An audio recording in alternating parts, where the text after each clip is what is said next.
Shalom saudaraku dikasih Tuhan, senang sekali bisa menjumpai lagi Anda semuanya melalui tayangan berkat Tuhan hari ini. Dan kesempatan hari ini kita akan belajar dari kebenaran firman Tuhan tentang decision maker atau pembuat keputusan. Tahukah Anda bahwa setiap kita adalah sang pembuat keputusan dalam hidup ini?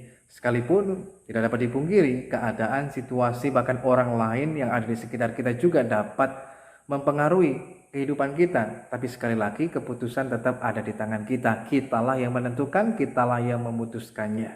Nah, oleh sebab itu berkaitan dengan hal ini, kita mau belajar hari ini bagaimana agar dalam kehidupan kita dapat mengambil sebuah keputusan yang tepat, yang benar dan berkenan di hadapan Tuhan, sehingga tidak menghasilkan sebuah penyesalan di belakang hari, tetapi sungguh-sungguh mendatangkan sebuah sukacita dan kemuliaan dalam Kristus Yesus Tuhan.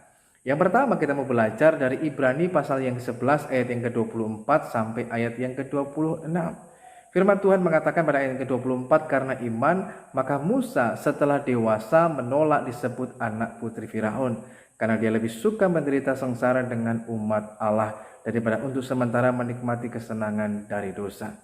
Saudara dikasih Tuhan, di negara kita biasanya orang yang sudah berumur 17 tahun atau 18 tahun ke atas itu dianggap dewasa, sehingga boleh memiliki KTP, SIM, dan lain sebagainya, bahkan juga memiliki hak untuk memilih. Sekalipun pada prakteknya belum tentu, sekalipun umurnya mungkin dewasa, tidak serta-merta otomatis membuat orang tersebut langsung dewasa juga secara iman atau kerohanian mereka.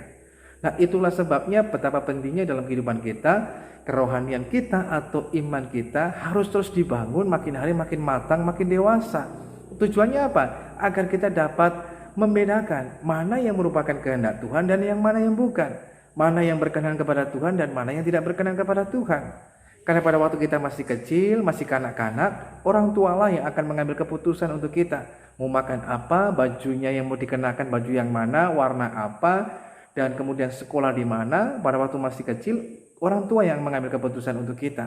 Tapi setelah kita mulai beranjak dewasa, kita dilatih untuk mengambil keputusan sendiri dalam kehidupan kita. Sehingga diajarkan juga tentang konsekuensi dari keputusan yang kita ambil. Ada yang baik, ada yang buruk, pilihannya yang mana, dan lain sebagainya. Oleh sebab itu betapa pentingnya kita memiliki juga dalam hidup kita bukan hanya sekedar dewasa secara umur, tapi juga iman kita. Itu yang terpenting. Sehingga kita dapat membedakan dalam kehidupan kita ketika diperhadapkan dengan berbagai macam situasi dan keadaan, bahkan mungkin itu godaan ataupun cobaan, kita dapat tahu memilih dan memutuskan, ini yang kehendak Tuhan, ini yang saya mesti lakukan. Sekalipun saya harus menderita, sekalipun mungkin saya harus mengalami susah, saya mungkin sekalipun harus mengalami miskin dan lain sebagainya, nggak apa-apa. Tapi ini suatu yang benar, suatu yang berkenan di hadapan Tuhan. Sekalipun mungkin ini nggak populer, sekalipun ini membuat saya harus dijauhi dari teman-teman saya, sekalipun mungkin ini membuat saya kemudian harus disingkirkan dari lingkungan dan sebagainya, nggak apa-apa. Tapi ini sebuah kebenaran dan lain sebagainya. Nah, ini bisa dilakukan ketika seseorang memiliki sebuah kedewasaan iman seperti yang dilakukan oleh Musa. Yang kedua, firman Tuhan juga mengatakan dengan jelas ayat yang ke-26, ia menganggap penghinaan karena Kristus sebagai kekayaan yang lebih besar daripada semua harta Mesir. Nah, saudara dikasih Tuhan, hal yang kedua adalah pemikiran kita juga mesti berubah. Musa menganggap bahwa penghinaan karena Kristus itu sebagai kekayaan yang lebih besar dari semua harta Mesir. Nah, ketika kita diperhadapkan dengan sesuatu, biasanya orang akan membandingkan.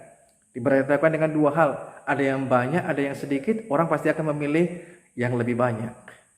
Diberikan sesuatu yang lebih baik ataupun yang baik kualitasnya, orang pasti akan memilih lebih dulu yang kualitasnya lebih baik dan akan menyisakan yang baik ataupun yang buruk. Maka dalam kehidupan kita mau belajar seperti halnya Musa. Dalam benak pikirannya terus dibaharui sehingga dia tahu, menganggap, memperhitungkan dalam hidupnya bahwa penghinaan karena Kristus itu sebuah kekayaan yang lebih besar dibandingkan harta, semua harta yang ada di Mesir. Sehingga sekalipun mungkin kita diperhadapkan dengan pilihan yang sulit dalam kehidupan kita, namun kalau kita memiliki pola pikir yang terus terbangun benar di dalam Tuhan, sehingga kita dapat memilih, menganggap bahwa kalaupun saya harus menderita dalam Tuhan, ini bukan sesuatu yang harus disesali, tapi harus disyukuri karena kita boleh ikut ambil bagian dalam penderitaan dalam Kristus Yesus Tuhan. Sebagaimana juga dengan Musa, Rasul Paulus dan lain sebagainya. Dia menganggap semua ini bukan sebagai suatu kehinaan, tapi kemuliaan. Bagaimana kita menganggap dan menghitungnya, itu akan mempengaruhi dalam hidup kita. Yang ketiga, yang terakhir, saudaraku dikasihi Tuhan, maka kita perlu belajar bagaimana kita dapat mengambil keputusan yang tepat, yang benar, dan berkenan kepada Tuhan. Firman Tuhan mengatakan, sebab pandangannya ia arahkan kepada upah. Dan itulah yang membuatnya tetap bersemangat dan bersuka cita, bahkan antusias, sekalipun dia harus mengalami kesulitan, ataupun pergumulan, ataupun bahkan penderitaan dalam hidupnya. Karena dia mengarahkan pandangannya pada upah atau reward yang Tuhan sediakan dalam hidupnya.